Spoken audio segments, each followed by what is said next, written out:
The moment a client says we are like a family, I want you to stand up and walk out of that room, because I didn't. And to be honest, I still don't fully understand how I let it get that far. 6 months later, I was designing birthday banners for free. Can you believe it? On a Saturday, while my own sister was blowing out her candles. Yeah, that's what happened. In this video, I'll be reacting to a freelance horror story I saw online and breaking down exactly where it all went wrong. So grab a cup of coffee, tea, or whatever drink you like, and let's dive right in. By the way, if you are new here, I am Deborah. I'm a brand designer, and on this channel, I share what exactly happens behind the scenes of the creative industry, and here's the occasional client horror story, because I had to learn this the hard way and I don't want you learning it through the same mistakes. So I'll be reading the story. Let's enjoy it. I'm actually reading from my screen from this side. Okay, the writer said, I need to vent and hopefully save some beginner freelance designer out there from making the same exact mistakes I did. I still don't fully understand how I let this happen.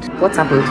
Yes. A few months ago, I thought I finally hit the jackpot. It was supposed to be a standard, straightforward 4-week brand logo project, but it turned into something I'm still mentally recovering from. I remember checking my phone, seeing the notification and thinking I have finally landed the dream client. Okay, the client was incredibly friendly, paid the 50% upfront deposit literally 5 minutes after I sent the invoice, and approved my initial mood board with absolutely zero notes. I remember sitting at my desk thinking, wow, I finally made it.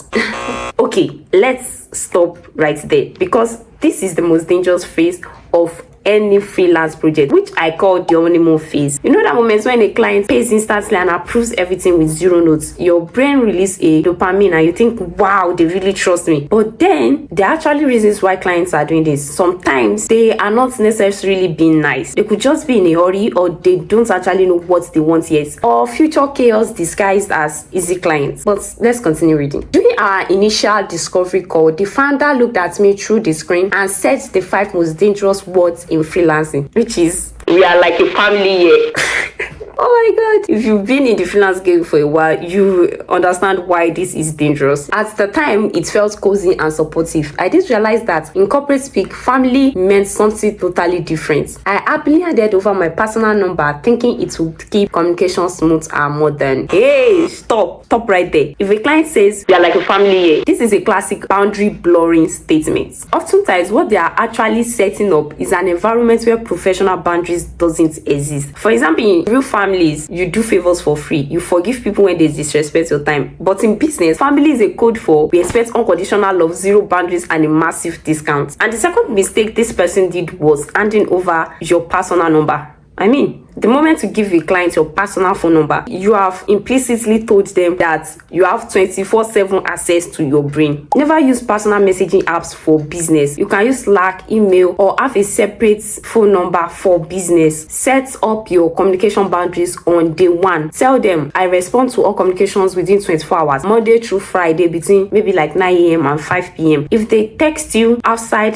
that time, they should know that the response is coming the next day. Anyways, let's keep reading. Then came week 5. We were already past the agreed deadline, but the logo was 95% done. Then came an email that says that the team loves the logo, but they want to see one more color option just to be sure. I didn't want to be difficult, and I was terrified of losing their goodwill or getting a bad review, so I said yes. What? This is what we call scope creep starts politely. And the real issue here is that there is no small yes. Every yes becomes a new expectation. If a designer ignores this, client automatically assumes that extra work is a norm. Now, I understand that the designer may have said yes due to the low wolf insecurity. When you work for yourself and you don't have a creative director backing you up, you feel completely exposed. You think if you say no, they will hate you, demand a refund, or leave a bad review. But the harsh truth is that saying yes to out of scope work doesn't make you look professional. It makes you look desperate, and it teaches the client that your contract is just a suggestion. I'm like, what's the essence of having a contract if you don't follow it? By month 3, the logo was finished, but the inbox messages didn't stop. Well, what do you expect? The request shifted from tiny adjustments to entirely new project, small good under the radar. I got a message that said they want me to quickly take take a look at an event flyer and maybe change the layout, and it will just take me 5 minutes. And the crazy thing is that I kept saying yes. Whenever a client says it will only take you 5 minutes, they are actively devaluing your expertise. If it only takes 5 minutes, why aren't they doing it? Because they can't. It takes you 5 minutes because you've spent years learning how to do it efficiently. If this happens to you, you cannot just say yes to keep the peace. You need a strong contract clause. So if you're in a situation whereby a client asks for an extra request like an event flyer, you can send this exact email response.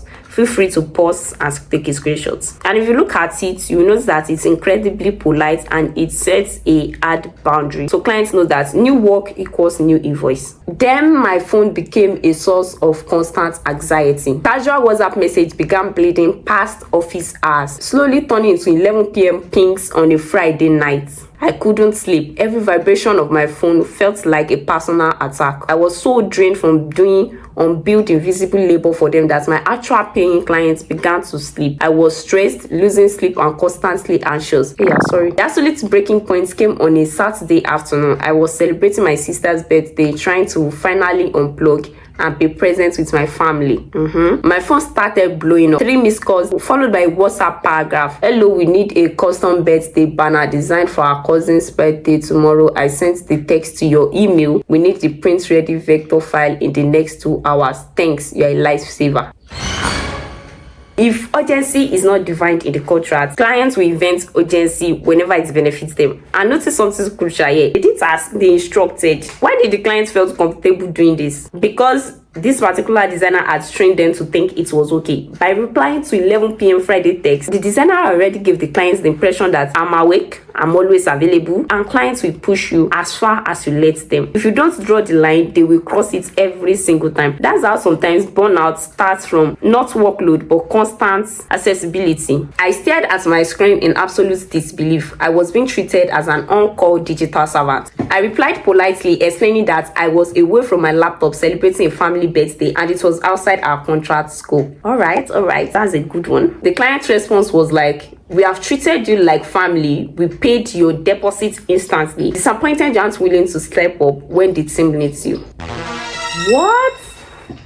I remember sitting at the table surrounded by family, completely disconnected from everything in front of me. That's when I did the math in my head. With all the unpaid revisions, additional flyers, and late night edits, I was making pennies per hour. I was basically on call free design support for a family that didn't respect my time. That project never ended officially. I just stopped replying one day. Never again. Oh my God. Look at the psychological manipulation here. We pay your deposit instantly. Paying a deposit isn't the favor the clients did for you. It's the standard of doing business. Of course, you offer the service. They are going to pay money. They are just trying to weaponize their basic compliance to guilt you into free weekend labor. I mean, look at how the story ends. The writer said the project never ended officially. He or she just stopped replying one day. Honestly, I get it. When you're emotionally drained, unpaid, and your mental health is sleeping, the survival mode kinds of kicking and ghosting feels like the only way out. But the problem is that ghosting doesn't actually end it. You still feel guilty. You still check your phone, and 6 months later, you are still worried they will leave a bad review or pop back up. So let me give you a cleaner, more professional exit. One that will protect your reputation and your sanity. So send this exact message to such a client. Feel free to pause and screenshot. Yeah, that's it. Send this. You are not asking for permission. You are not ghosting. You are just closing the project like a business owner. And if they respond with anger or guilt, you don't have to reply. That's not ghosting anymore. That's literally enforcing a boundary after you've already communicated clearly. So no, I don't blame the designer for wanting to disappear, but next time send the email first, then walk away clean. If you are in your first year of design, know that you're a business solver and not a digital servant. You are exchanging a specific set of skills for a specific amount of money, and that's the agreement. To prevent your project from becoming a 6 months hostage situation, you need 3 things. One is a clear contract that explicitly states states that the project, which includes a maximum of 2 or 3 rounds of revision or whatever number of revisions, an additional work will be billed at